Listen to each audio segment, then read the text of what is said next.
Hey, Dr. Lisle, how are you doing today? Good. Good to see you, Nate. Or Hey, hear good, you. good to have you back. So yeah, last week we talked with you talked with Olivia about vicious cycles, virtuous cycles. How was that? Yeah. Good. Very good. I felt like that went really well. I felt like she had some confidence in the strategy, and so I hope that went well for her. But it gave her the best shot I know. hmm Yeah, and Yeah. what was really interesting was what you said was, I've never actually seen this fail before. You know, and it's Yeah. like I don't Yes. think I've really ever heard clinicians say things like that, except for like with the extreme diet lifestyle changes for reversal of diseases. Right. Right. So that Yeah. just cool to have.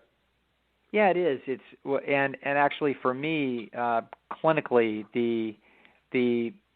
there's a reason why I call this system dynamics, and that is that these are the processes of how essentially human life is, almost everything about human life that means anything to people, other than their health, obviously, is going to be esteem signaling between two people, or it could be between a person and their cat. Like I get a lot of esteem from my cats, so that's very cool. But the point is, I should get a cat. yeah, it's good for you. Okay. It makes you look like you might be good husband material one day. Yeah.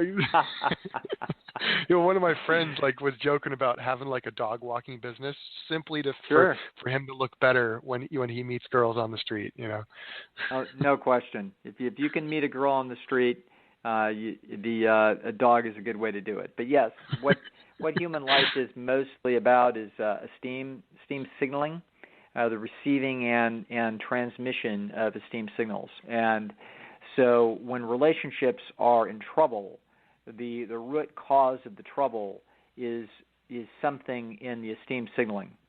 And our nature, the genetics of the human being was designed by nature to defend its own status in the village, with a whole host of essentially rhetorical instincts that are the best strategies that the nervous system could come up with for defending itself when it was under attack. And so it essentially is a pretty loaded gun in human discourse. And so what we want to do is we want to actually beat the genes by stepping outside of it, seeing how it works, and then realizing that the core of the disagreement is going to be in the esteem signals, and that if we can put our finger right on top of those circuits and push really hard, it's unlikely that it's not going to work to some degree. And so it just turns out in my career, ever since I've identified this, I have never seen it fail when I plotted it. And so when I carefully plotted it with a client, I've never seen it not work. I've never seen it not work with couples right in the room with me. I have seen it not manage to repair a marriage that was not repairable. So I've seen it not work in that way. So it's not magic, but it is effectively magic when it comes to unwinding a dispute between two people where the dispute is not fundamentally necessary, where what we can live with is a well-considered and relatively dispassionate and highly respectful conflict of interest. Okay, that people can live with. They live with that all the time. What they can't live with is, quote, in the words of the day, being dissed or disrespected. That as soon as we hit those circuits, we're in trouble. So flooding the circuit. Dr. Lisle, I think, let's see. Well, let's check. I think Dr. Lisle may have gotten disconnected. Hello, can you hear me? Dr. Lisle, yes, we're back. You're back. Thank you. Good, very good. Okay. Excellent. So okay. I don't know what I was blathering about, but more or less what I was explaining was that the instincts are not well designed to solve the problems of argument. And so if we understand flood the circuit and crystal clear, and we use those, we can step outside of the instinctual strategies and improve our ability to resolve conflicts. Yeah, that's a really good point about flooding the circuit, because I when this was, I think we put the episode on last week, but I think we had done it a week ahead of time. So for any listeners who are just curious about doing a session with Dr. Lisle, you can email me and we can arrange it that it doesn't have to be completely live. But what was interesting is after we had recorded it and I was listening to it, and I thought, man, this is really good information. Well, I was playing poker with some friends like late on a Saturday night or something, like a couple of days after or a week after or so. And there was a guy, we were waiting for the car at the valet, and there was a guy there who was clearly drunk. He was trying to start a fight with somebody. So I was the guy he decided he wants to try to start a fight with. So he starts making comments about my nose and this and that. And I thought, okay, I got to flood his circuits and see if we can turn this from a vicious cycle to a virtuous cycle. And of course, I started, using your tips on humor and taking away status for myself. And in like 3 little phrases, he was like, "What? You're serious? You're making fun of yourself? This is a waste of time." And he turns around and tries to go pick a fight with somebody else. Wow. Yeah. Very good. Very good. So, just great. Yeah. I used to tell the guys in prison, because I worked for 10 years in maximum security prisons. And I used to tell them that the magic words we are told, as kids are please and thank you. But the really magic words are "you're right." And so, when you're in trouble, you want to immediately give the other person status. And in prison, the fastest move that you can make is say "you're right." And then, obviously, because those people are so facilitated and there's so much status on the line and they're very dangerous. And so that will immediately get you out of trouble. And you have to know that that's there. And then the next thing you're going to say is, I see your point. So now we're starting to defend our own logic just a little bit, but in no way threatening to them. So it's as if we now see that they have a point. And then we can go from there. Okay, but those are the basic concept is when you're in trouble, you better hit their circuit really hard, either giving them status or taking it away from yourself. And so "you're right. I see your point. Now I see your point. I see what you're saying." These are ways to very, very quickly make some concessions, give them status, which is exactly what happened with you and the drunk. And within seconds, we start to see his nervous system changes its strategy. Yeah, it was funny because you've said that before. You're probably right, or you're right.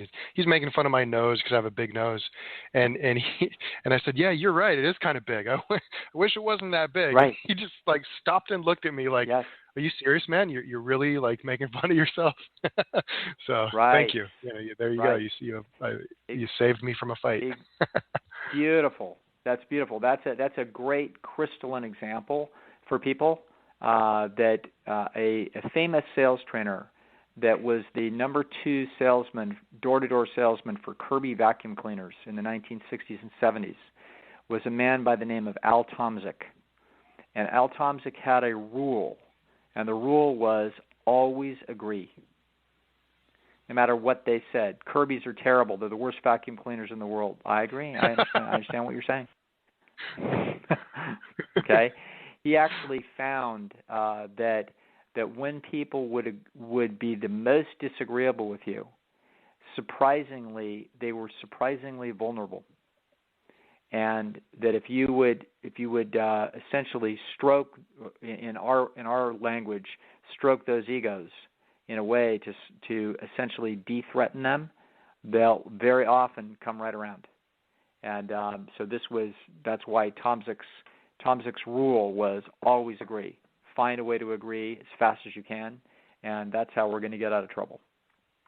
Very interesting. Kind of an interesting character. I met him, and he was. I've met some of the major salespeople in the country at that time. I was very interested in sales psychology, and he was the oddest one of the group. Zig Ziglar, Tom Hopkins, J. Douglas Edwards. All these guys were very sort of interesting people. Al Tomzik was the most unusual in his almost very Teflon psychology. This was a guy who never lost his cool, and he did demonstrations where people would insult him and insult his product, as creatively as they possibly could, and Tomzik would just be completely relaxed and agree. And you would watch the people become diffused within seconds. So very, very interesting, and you lived an Al Tomzik moment right there. Very good. Yeah, so is this something that can be trained, or do they just happen to be the most stable, personalities out there? Well, of course, I'm way, asking. We just say, did my personality, where we found out I'm not that stable. The truth of the matter is that a lot of this is trainable, and so of course a lot of it is natural. So there are people, but it's probably almost better to be trained than to be a natural, because when you're a natural and you hit your limit, you're going to default to the genes, and so. I Can like you explain that more? Yes. Like what yes. do you mean? Like you'll default to the genes? Yeah, if you're a natural, emotionally stable and naturally diplomatic, when and you've really never learned these principles, you just sort of live them so well because you're a 90th percentile diplomat. That the problem is that if you ever get challenged and you're in trouble and you're actually hot under the collar. You won't you won't head to a very diplomatic place. You'll go, we've simply found your moment of being disagreeable, at which point you're just going to be as hysterical and out of control as everybody else when they're angry. So this is exactly what nice people find in their lives. Nice people basically get along with everybody, and when they're around some pushy disagreeable, they'll concede, okay? And then they get pushed around a little more, and they concede some more, and they concede some more, and they concede some more, and they concede some more. But finally, if they're a 20-80 trader and the disagreeable jerk wants 85% instead of 80, finally they cross over our agreeable person's line. And when they cross over the line, the agreeable person becomes very disagreeable, hostile, insulting, out of control, and ready to walk away from the relationship entirely. Okay, so they are just as out of control as anybody, and the reason is you don't see it coming. They're overwhelmingly justified, but they're not gifted at actually resolving conflicts because they don't allow conflicts in their lives because they just concede. So this is why it's actually better. It is a more effective way of living. To actually know, have had these things happen and then learn how it is to deal with them. And so this is why a sort of normal person or even a disagreeable person who has been taught some good conflict resolution techniques, they will then get practice because they're disagreeable. And then what will happen is they will get facile at moving out of those conflicts. So when they get into trouble, they now have a learned strategy that is different than their innate strategy. So that's why I would say this. Very interesting. Yeah. This Okay. is sort of reminds me when your emotions are firing up because you're very angry and the other person is essentially attacking your status, and so your Stone Age brain says no. I'm not going to stand for this. I'm going to now attack your status. Because the smartest thing that I can do if you attack my status is to attack your credibility. So that's exactly what happens. And so people rely on their instincts at that point. And their instincts are not terrible. They're just not good for optimal outcomes. And this reminds me, when the young Stanford quarterback Andrew Luck had been in training camp with the Indianapolis Colts for the first couple 3 weeks. He was shining and doing really, really well, and probably thinking pretty high on himself, even though he's an unbelievably bright, humble guy. It would have been hard to not be proud of yourself as you're doing really well in your first pro football practices, and everybody's impressed. Except that then the defensive coordinator says, "Okay, it's time. We're going to dial up an NFL blitz." Okay, Andrew had no chance. Okay, they didn't want to destroy this rookie's confidence in the first week, but I think it was probably the third week of training camp, and they dialed up an NFL blitz, and it came and it overwhelmed them, and they said, "Do it again," and they did it again, and they do it again, did it again, And the kid was like, holy smokes. He has no idea what he's doing. He'd never seen anything like that in college. And so then they said, okay, now you know why we're going to teach you this and how much you don't know. And so they took him into the film room, and he watched, and they're pointing things out, and he's like, oh, I'm starting to get it. You know what I mean? Very confusing, complicated thing. That's why, it's very difficult for a rookie to step in there. Anyway, the same thing is going to be true of any human under conflict that doesn't know the things that we talk about here because they're not obvious and they don't come naturally. But now that you know them, always agree. I see your point. You're right. I understand what you're saying. Boom, boom, boom. Yeah, you're right. My nose is big. Oh well. It's my mother's fault. I didn't have anything to do with it. Okay? Yeah, I remember watching video of a. Oh, go ahead. Yeah, go ahead.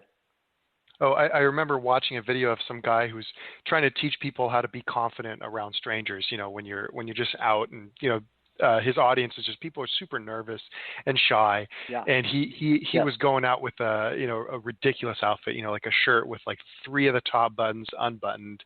He had waxed his chest. It looked funny. So he goes out and he's talking to a couple of girls, and one of the girls challenges him, and she says, "Yeah. Did you shave your chest? Like, oh, you're not manly because you shaved your chest?"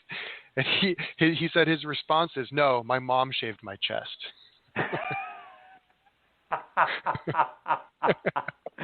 Yeah, actually, I'm gonna share with the audience there what this guy is demonstrating is another great technique that is counterintuitive, and it's what I call extreme agreement.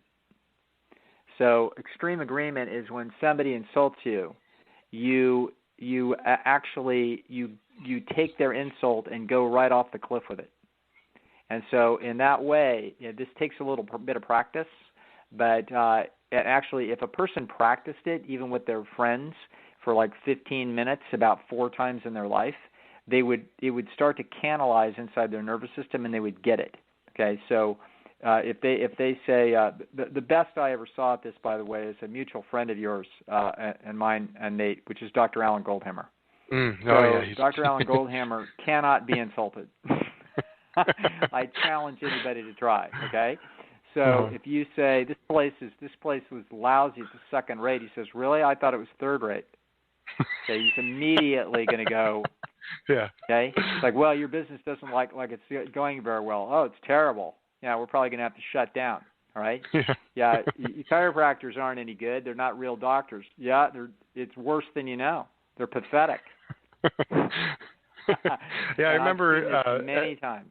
Yeah. Yeah, he was telling me a story at his health center where people go to get better, and the police came because a relative of a patient staying there thought it was some sort of cult. So they came in. Yeah. Can we see it? He goes, "Oh yeah, follow me. By the way, you want some Kool-Aid?"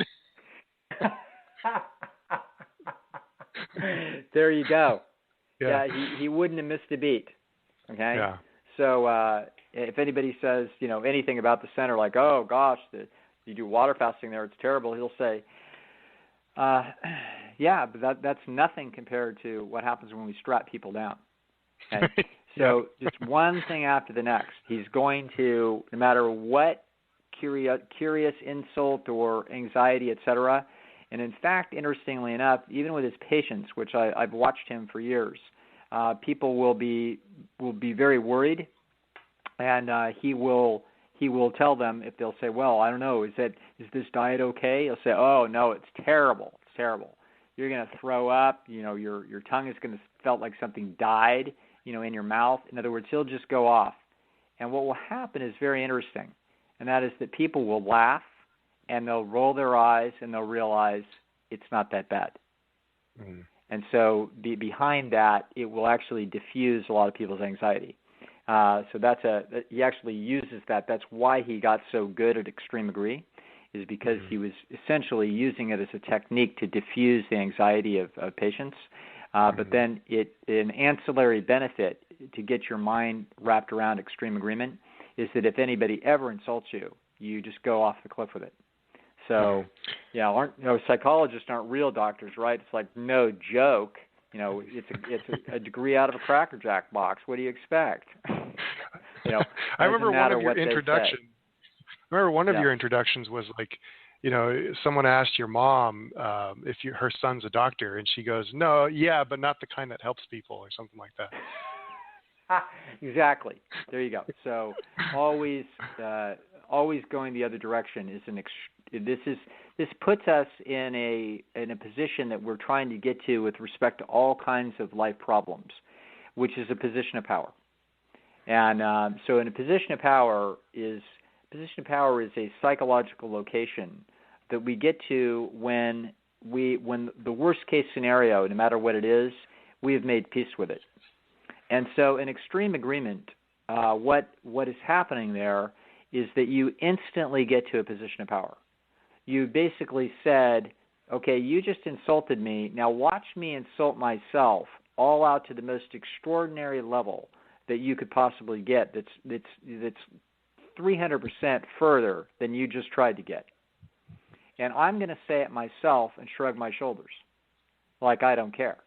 So therefore, there's nothing you're going to say to me that's going to be worse than I just said. And there's a tremendous amount of signaling there because it's signaling to the entire anybody that's watching that you obviously couldn't care less about what that individual is saying, and you're not even going to bother to defend it, which is a tremendous signal of a position of power. It's a signal that, you know what, I'm not really going to bother with the process of defending my status in this situation. And it is a massively more effective technique than to actually defend your status, to actually contradict them and say, no, you're out of control. No, you don't know what you're doing. Okay? Mm-hmm. So then we're in a fight. And then the notion is for many onlookers that the truth may be somewhere in the middle, and then we're in a vicious cycle. So instead, a position of power is we go all the way to the floorboard with whatever their critique is, and now we just sit there and relax, and there's nowhere for them to go. And we've actually contradicted them, but we have not. We haven't actually insulted them directly. We've just said, I'm in a position of power with respect to any attacks on my status, and I'm not even going to bother. And it's an extraordinarily powerful position to be sitting in. It obviously takes a little bit, takes some getting used to make your mind work differently than it was built, because it's not built for that kind of sarcasm, but you can learn it, and when you learn it, it's very effective. Mm-hmm. Yeah, and since you mentioned vicious and virtuous cycles, I've been trying to see them everywhere I go. So for our audience that's in the States, President Trump just did a speech yesterday, and for a lot of the times, the press is just, him and the press have been battling. Well, yesterday after his speech, there was it seemed like the press was starting to turn this into a virtuous cycle. They were praising him, saying it was a presidential speech, whatever the politics are, whoever the truth is, but it felt like it was starting to turn into a virtuous cycle rather than a vicious cycle. So, yes, and I saw that. So I'd be curious to see, a few months down the line, if there's any traction. Yeah, exactly. Yeah. So. It'll. I expect that this political process being what it is, it's short-lived. But the point is that you did in fact see that, and it was very interesting, and so Donald Trump's general strategy is if you discredit me, I'm going to discredit you more. And so he absolutely, his strategy is the hard, vicious cycle, and then he'll go the other way. So if you are praising him, then he'll praise you. He's a very animated version of the basic human instincts. It's like a ping pong table board. Yeah, it's sort of very interesting to watch it. But yeah, I saw that, and I'll be curious myself as to how the different individuals in the press sort of take that, and whether or not they spin for themselves virtuous cycles with the president, and who continues to spin vicious cycles, and that's how this one's going to go. It'll be interesting to watch. Mm-hmm. Yeah, and then because you did say at the beginning of the show that this is very useful for arguments that are fundamentally unnecessary. Whereas we don't want to create, so you're suggesting, or are you suggesting that we don't need to create a virtuous cycle with a values argument or an argument that needs to be made, that needs to be had? Well, here's the thing. People inherently have conflicts of interest. Every animal on Earth is fundamentally in conflict with every other animal on Earth. There's some resource that they've got that we would just as soon have. So the truth is, though, is that our avenues or the reasons for cooperation can be very, very high. And so human beings are inherently competing with each other for many of the world's resources that would be valuable for the survival and reproductive of their genes, or in the case of the human, for their own personal happiness. There's a lot of houses out there that I've seen that I'd rather have than the one that I've got, okay? Mm-hmm. I got a nice house, but there's nicer ones. I'd just soon be in somebody else's house, okay? There's cars that are better than my car. There's watches that are better than my watch. There are fancier girls than the girls that I'm dating, which is exactly zero. So therefore, that's not hard to do. So the point is that there's conflicts of interest. Now, the thing is also there's profit from cooperation. There's tremendous profit from cooperation. And so cooperative instincts are also part of human nature. So cooperative versus competitive and conflictual problems, those two things sit side by side inside the human nervous system with a whole variety of instincts around trying to figure out under what conditions should I be combative and on what conditions should I be cooperative. So there's going to be situations where and people being what they are, they're a fancy souped up chimpanzee, and there's tremendous animalistic and even though they can be very clever, their reasoning is not overpowering, and their grasp of reality is not necessarily that great. So there's going to be a lot of people that you come in conflicts of interest with who are not reasoning things in the way that you would reason things. And we're going to assume from the standpoint of reasonable argument that the people that are reached by this podcast are not average. Okay, we are talking at a high level. We are talking at a solid university level here of concepts, and as a result, the people that we're talking to are way above average. The people on Earth are not. They are average.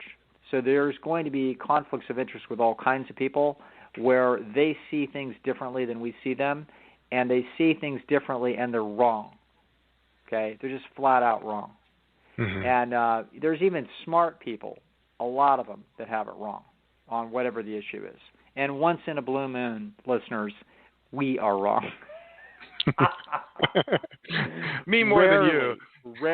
Rarely, okay?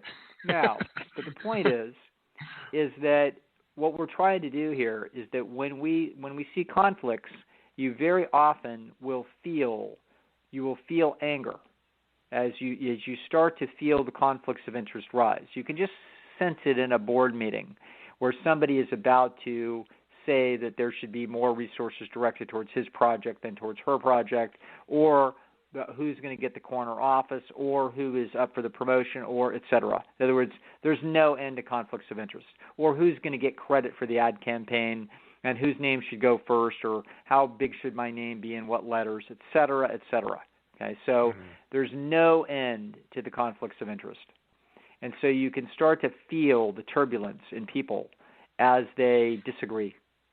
And so the question is, in a famous phrase, and I don't know who said it, I think it was probably Abe Lincoln, that we can disagree without being disagreeable. And this is, can we do this? Well, it's a fine idea, but the question is how. And the question of that issue is we have to, it behooves us to understand the biomechanics of our own mind to know when we are starting to become disagreeable. And that what is happening when we are becoming disagreeable is our instincts are firing up a vicious cycle. That is, in fact, what's happening. And we have hormones that respond very, very quickly.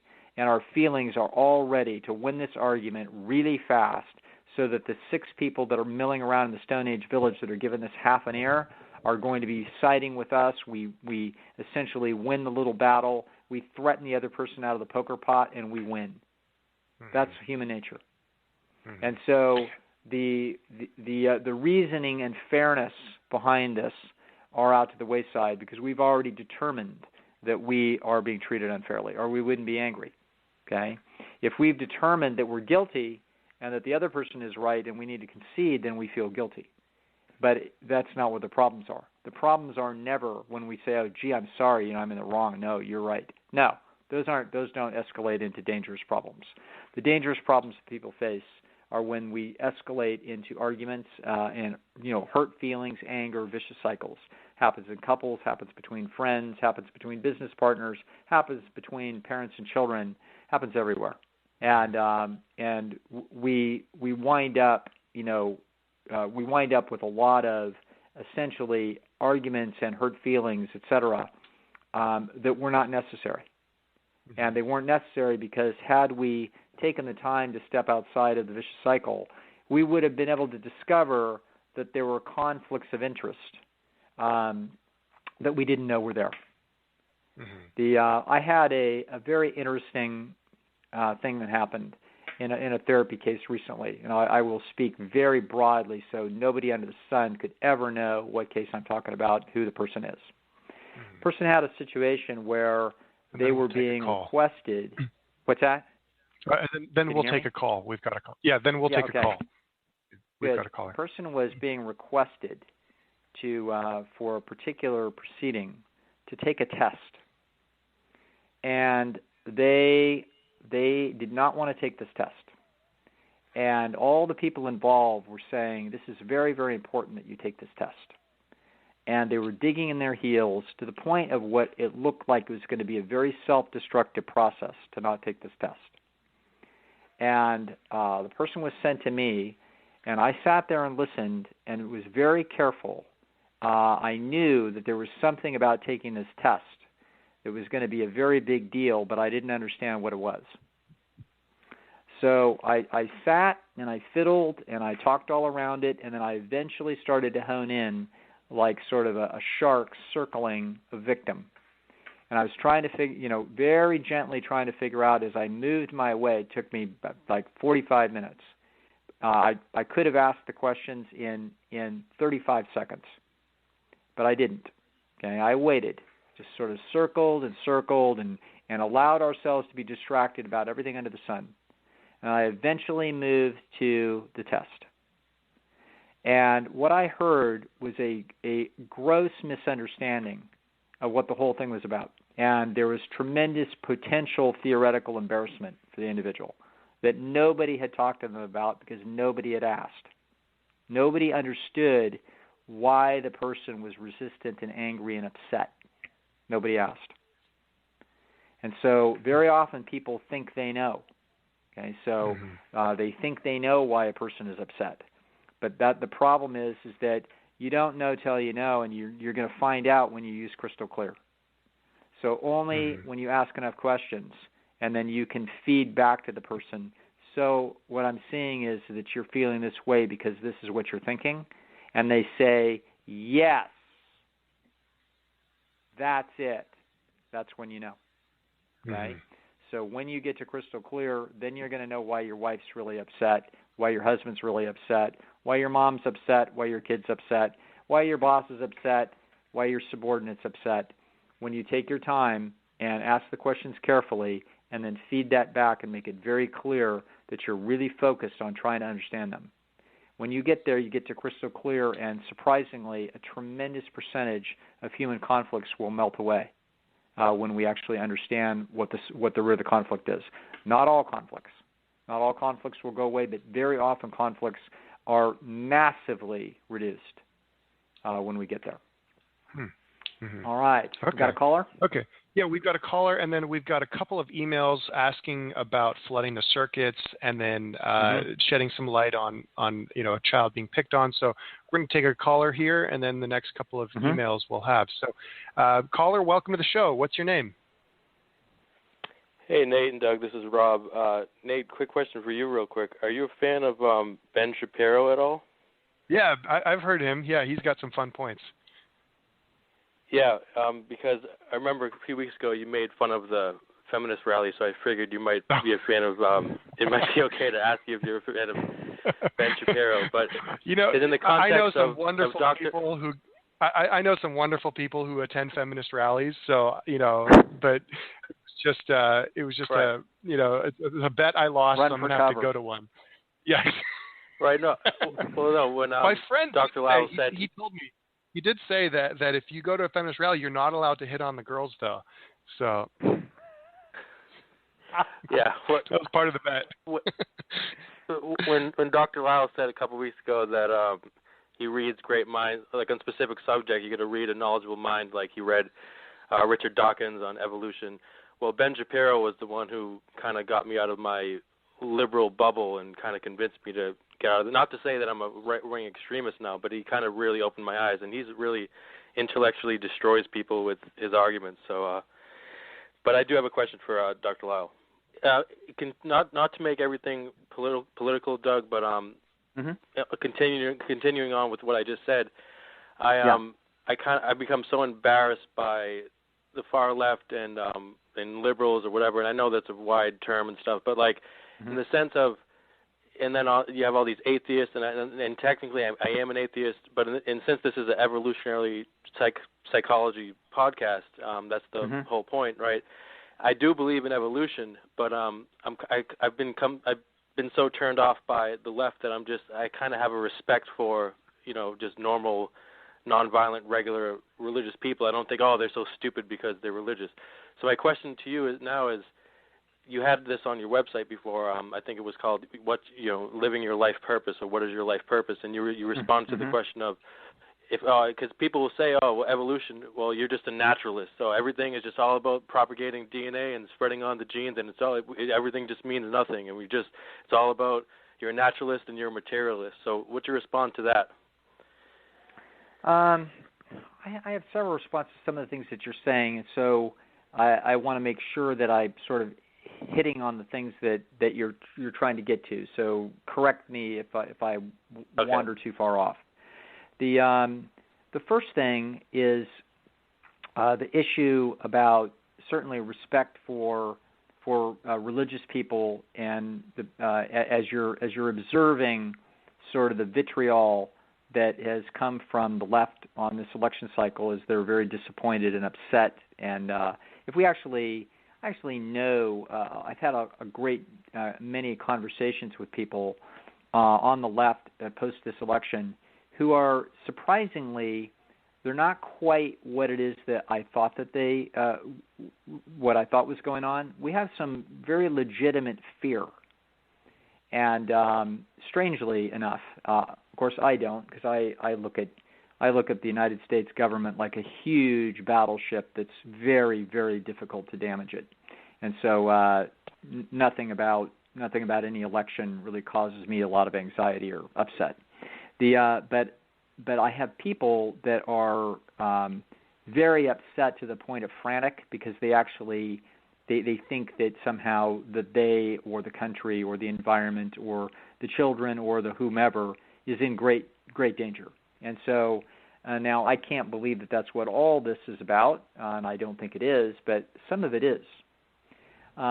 Secondly, from the second standpoint, there is nothing about a person's beliefs about the nature of nature. In other words, how we came to be, where we are here, how we're created, etc. There's nothing about this that is correlated with a person's character.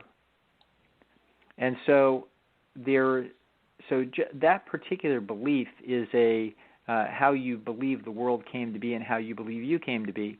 This is sort of a set of causal propositions that a given mind actually integrates in a certain way and sees contradictions in other things and doesn't see a set of contradictions in the set of propositions that they see, and therefore their brain says, this is what we believe. This appears to validate all data and contradict none. and that's what the process of reason is. And so you can the people can absolutely believe things that are wrong, or that are, I should say, wrong's got a pejorative sound to it, that are incorrect, that are mistaken, and I can recognize that, but I can be completely respective of their character, because there's nothing in their character that is anything other than totally respectable, whether I agree or disagree with them about any proposition of nature. So I've never had a problem living in a country where almost everybody that's walking around disagrees with me about what on earth their life purpose is. Okay, so they would have no idea as an uneducated, souped-up chimpanzee. They would have no idea that they were designed by evolution in order to reproduce genes. They have not a clue. Neither does any animal in nature have that clue. Only a very, very few human beings have ever figured that out. And most of the great ones have never figured it out. So Isaac Newton and Aristotle, and Alan Turing, there's people that probably, even recently, that didn't figure it out. So I have no problem with people of different persuasions as to what they think about that. Now, what would they think of me? In other words, what would people think of a person who thinks that this is all, an orchestration of literally the transformation of energy into nucleic acid, and that's what life is. So what would we make of such an individual? Well, the truth is that if they would hear superficially what it is that I seem to think, then it looks dark and Nietzschean and essentially empty and awful, and what's the purpose, and godless, and maybe the devil. Who knows what they think? But the truth is that they stand, because of who they are and what their education and background is, they stand in the dark. Their minds cannot reach, or haven't, are not able at this point to be able to reach to where it is that I'm actually sitting. So, and I don't mind that. It's not pleasant to be misunderstood.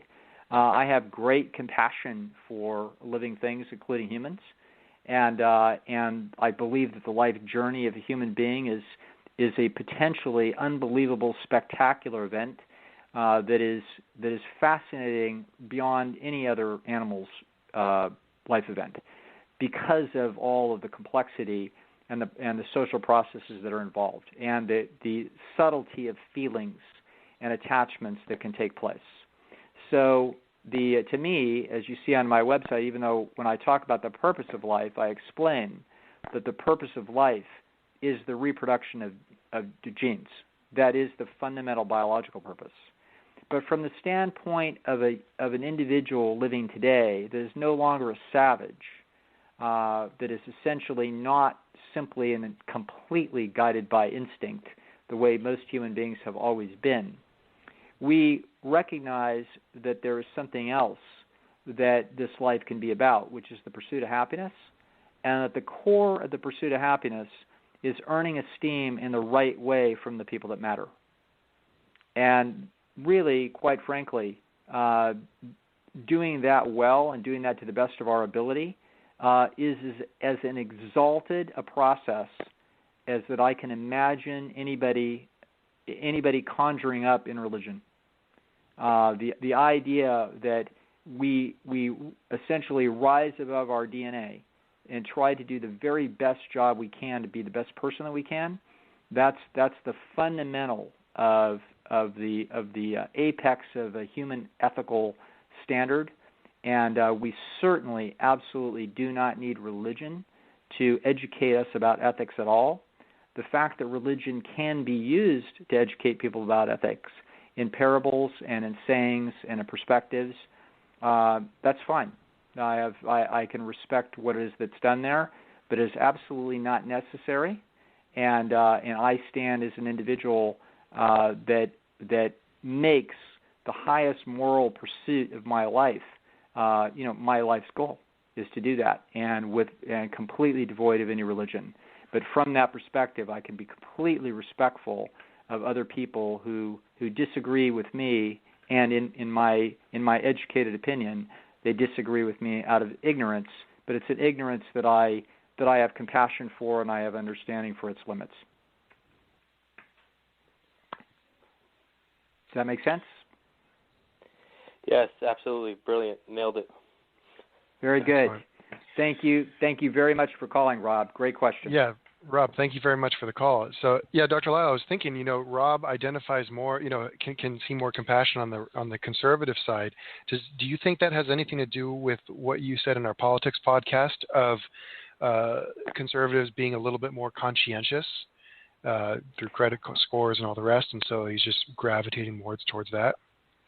Oh yeah, I think that's true, and so certainly this is sort of an interesting thing.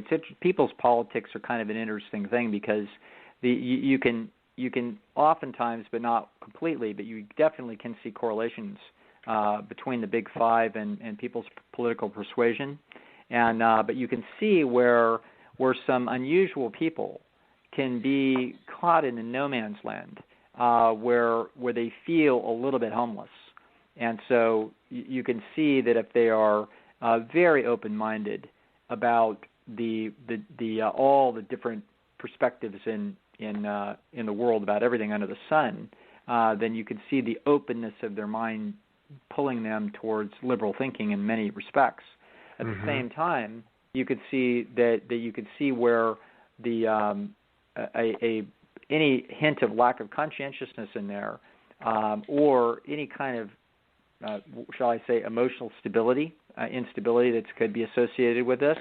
All kinds of other things can enter into the equation, and people could be feeling much more at home with the inherent fairness of the fact that there are individuals and individual family units and individual units in general that is appropriate to seek their own interest, and that they are in a competitive process with other people and other systems. At which point we wind up at free enterprise, and we wind up with fairly unmitigated free enterprise in probably an optimal situation for straight economic net benefit to all citizens. And so we wind up with a libertarian perspective.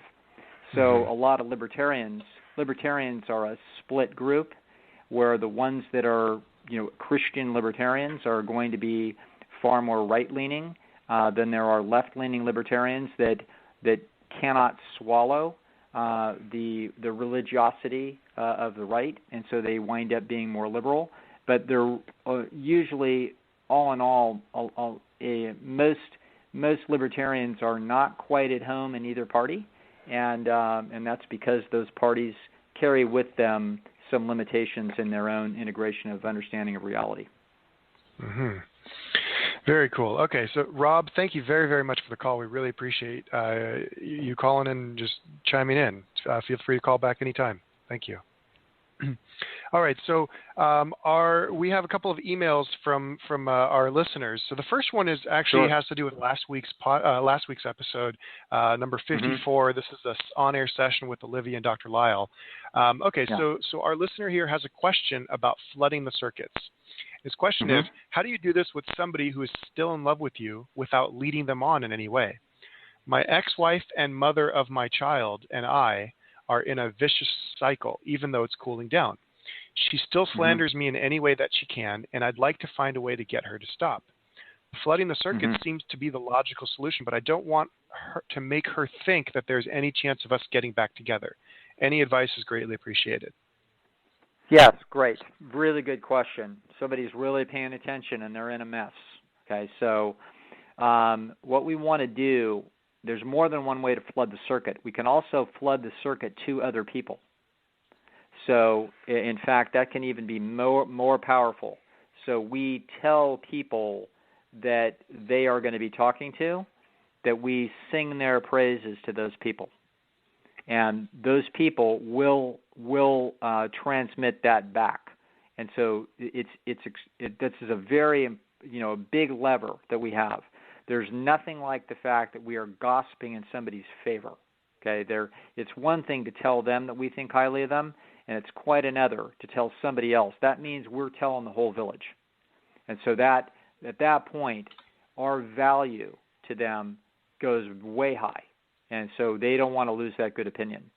Now, with respect to the wife and the fact that she would want to get back together, this goes under on my website. I have a series of little 5-minute answers to life's problems, and one of them is, I think, the crazy girlfriend or crazy boyfriend.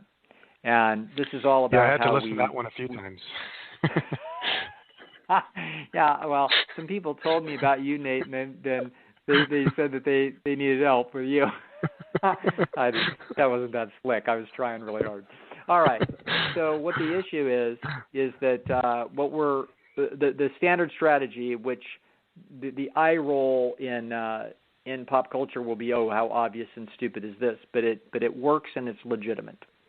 But what we're going to say is it's essentially, it's not you, it's me. This is the story we're going to tell. We are not going to tell them that they didn't live up to standard. Okay? No way. Any signals that they have, what we're going to be saying is, I've just got so many issues. I'm on a journey. I got a lot of things I have to work out. Period. Okay? I'm just not all's not square with me. I'm on a journey. I'm having to work a lot of things out. That's it. This is how we talk to people. So we flood circuits as best we can, and when they make any overtures at all, any batting of eyelashes, any indications at all that they want a relationship, we make sure we let them know, I'm just not there. I got issues, and I got to work on my issues. Oh, well, we can work on them together. No, there's just things I have to work out for myself. I got a lot of issues, and we keep it right there, and we don't say what they are. And when they cross-examine, we never tell anybody why anything is happening. This is how we just keep sending people in a circle, never being specific about what those issues are that we're working on. But we got issues, and that's why we can't be in a relationship. That's how we do it. Mm-hmm. Would that potentially turn friends or family or people close to you off? Like, this guy's got shit going on. Like maybe he's unsafe prospect. The truth of the matter is that people can actually read your mental and psychological state very well. So even if you, so I've had a few times as a psychotherapist where people had to stamp their foot at me because they had unusual emotional signaling characteristics. So they would tell me, hey, I'm really in trouble, and I'm looking at them, and everything about them, their body posture, facial expression, voice tone, eyes, everything said they're fine. And I'm like, I'm not taking you seriously. I got to have a hard time taking you seriously. And then it would have to escalate. And I can tell you this has happened maybe on one hand in 25 years. So it's happened a few times where for some reason somebody was a very unusual signaler of their emotional state, and I actually did have to get hit over the head by them, and I had to learn, wow, you signal way healthier than you are. And so in any event, the truth is that people are reading signals pretty well. And so your family and friends, even if you hear, I got issues I'm working on, it's like, well, whatever. We don't know what that means. That's a little bit new age. We didn't talk like that in 1955, okay? So people don't even know what we're talking about, but they see that we're happy, we're doing well, we're making progress. We talk about the little projects and goals of our life. Everything's fine. But when we're talking to our ex or our ex is trying to hit on us, what do we got? Issues that we're working on. That's what we've got. Oh, okay. And, so people can read between the lines. Yeah. Yeah, everybody else can read between the lines, but your ex is given the softest possible rejection that we can give them. Mm-hmm. Great. Yeah, while we continue to sing their praises. Okay. We'll get to one more email and then we'll finish for the evening. Okay. So this is a listener here who's got a kid. So my question is about how to deal with the child being picked on at school. My son is 12 Right. years old and wears glasses, and he recently made the school basketball team, and some boys that didn't make the team are now making fun of him. He's very sensitive to it and has been withdrawn and quiet since it started. Any advice would be greatly appreciated. Okay. Not exactly sure. The first thing that I would tell you is that, and this is not the easiest thing to tell a parent, is that this is not a crisis. That now the kid is facing an interesting social truth, which is that we've got conflicts of interest with other humans, and those other humans, particularly if we are going to excel and we are going to essentially impose costs on them from our competitive superiority, that they're not going to be happy about it, and that they're going to find ways to attack our status. And so that appears to be what's happening here. So, if this kid was a shy kid and getting picked on for nothing, in other words, he wasn't imposing any costs, then this would be a true bullying situation. And at which point, it's a little different set of cards and a little different chessboard than the one that we're dealing with. And there might be all kinds of number of things that we might do to address that situation. This is a little bit different.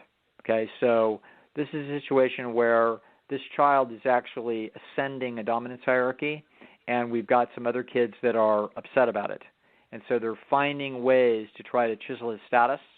And I think that if he's 12 years old, the discussion that to understand this clearly and understand that this is sort of part and parcel, that when we start to pull ahead of people, you will find criticism, and in fact, so in some ways, as a dad, my attitude would be, hey, it's not pleasant, and this is essentially part of the game, and it's an unpleasant part of the game. That when sometimes people are not good losers, and they're not very grown up, and they're not very good people, and so when good people don't lose, they do nasty things, and so they have now exposed themselves as people who are probably not they're not going to be people that you're going to want as friends. Fair enough, okay, and you'll this will pass, and they'll get over the loss, and we'll move on. But you know what? This is sort of part of growing up, and it's one of the not fun parts, that your success can cause other people some distress, and they can get nasty about it. Mm-hmm. And it is. And I will tell you very briefly, as we have just a minute to go, about one of the more costly, nasty events where something like this took place in the world of sports. It was probably about in the early 1990s. The Detroit Pistons were a superb basketball team and had won 2 NBA championships in a row, and probably would have won a third had Isaiah Thomas not been injured in the NBA Finals preceding the two victories that they did have. So they were an extraordinary team. And they had a reputation as being the bad boys just because they were tough and very physical and et cetera. And they had a nemesis on the rise, a young Michael Jordan, who is putting together a team that was going to become the most dominant team in the last 50 years.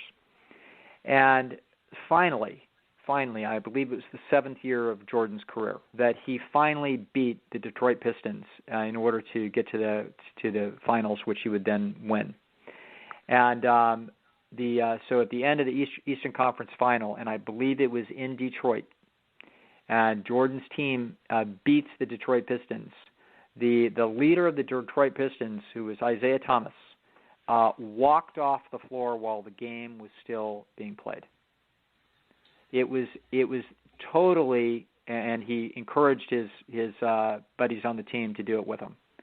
So they walk off the court basically giving the finger to Michael Jordan, saying, we disrespect the fact that you beat us. Doesn't matter to us. We don't care. This is not real. We do not consider this to be legitimate. Okay? It was an extraordinarily disgusting display of sportsmanship. And that would come back to haunt Isaiah Thomas when the Dream Team was formed. And the Dream Team was all about Michael Jordan, exposing him to the world at the Barcelona Olympics. And Jordan said, if Thomas comes, I'm not coming. And Michael Jordan, Isaiah Thomas was better than John Stockton, who would be the point guard that would be on that team. Stockton's a Hall of Famer and a great player. But Thomas was better, and everybody in the league knew it. And Jordan said, too bad, okay? If that guy comes, I'm not coming, and that's the end of the story. And you know what? That's exactly what happens. And so this is payback, and since that time, 20 years later, Isaiah Thomas goes out of his way to try to praise Michael Jordan, and you know what? It's not sticking. It's not sticking. The one moment like that of exceedingly bad judgment, where you essentially insult somebody like that, no, you don't get to take that one back.